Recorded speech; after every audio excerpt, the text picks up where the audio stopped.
Good day, I'm Liesl Brits with this week's top local news. The Freedom Front Plus, or FF Plus, welcomes the Gauteng MEC for Cooperative Governance and Traditional Affairs, or COGTA's Sebokeng decision to act against councillors of the Sedibeng District Municipality in the Vaal Triangle. The councillors were in favour of the excessive salary adjustment of the former municipal manager, the late Stanley Kanyile. Kanyile and two others were arrested earlier this year in connection with alleged tender fraud valued at 29 million rand. He was charged with fraud and contravening the Public Finance Management Act. At the time of his death, Kanyile was out on 50,000 rand bail. Maile said Sedibeng will be placed under partial administration and that councillors implicated in misconduct will be held personally liable for their roles in cases of wasteful, fruitless and irregular expenditure. The FF Plus says it is disturbing that Kanyile's excessive salary was never brought to the attention of the relevant review committees of the Gauteng legislature. FF Plus spokesperson Amanda Belange says the party will insist that the councillors be prosecuted. Numerous requests for forensic audits were tabled, and we welcome the MEC Maile's decision to take action against councillors in Sedibeng District Municipality who are implicated in the approval of the irregular remuneration of late Stanley Kanyile. Councillors must realise that they are legally accountable for decisions made in council.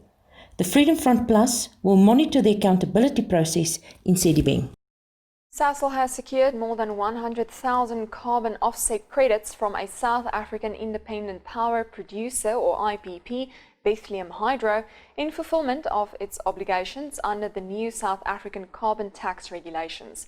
Sasol Vice President of Climate Change, Shamini Harrington, said Sasol is committed to reducing its operational greenhouse gas emissions profile through various mitigation activities, including carbon offsets. Harrington said carbon offsetting is recognized as a necessary tool to meet and increase climate ambition. She said these projects are beneficial not only from a greenhouse gas reduction perspective, but also from a socio-economic one, as they bring multiple sustainability co-benefits to the communities and areas in which they are located.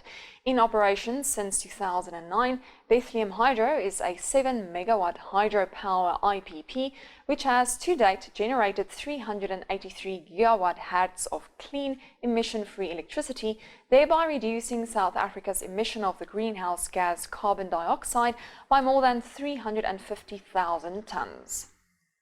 The community in the greater Sebokeng area will soon have access to a variety of free legal services thanks to the Vaal University of Technology, or VUT, which has just established a law clinic at its Southern Gauteng Science and Technology Park. Services available to indigent members of the Mfuleni community from October includes advice and counselling on matters such as domestic violence, maintenance, divorce and children's court issues. Social justice matters will be prioritised with an emphasis on evictions, while clinic personnel comprising final year law students and academics will assist with labour law wrangles, especially unfair dismissals.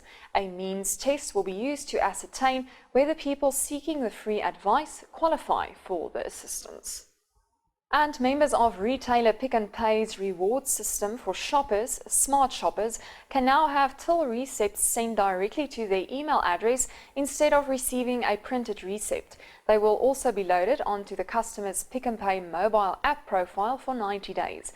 A spokesperson, John Bradshaw, says this is another step in their efforts to reduce waste and clean up landfills.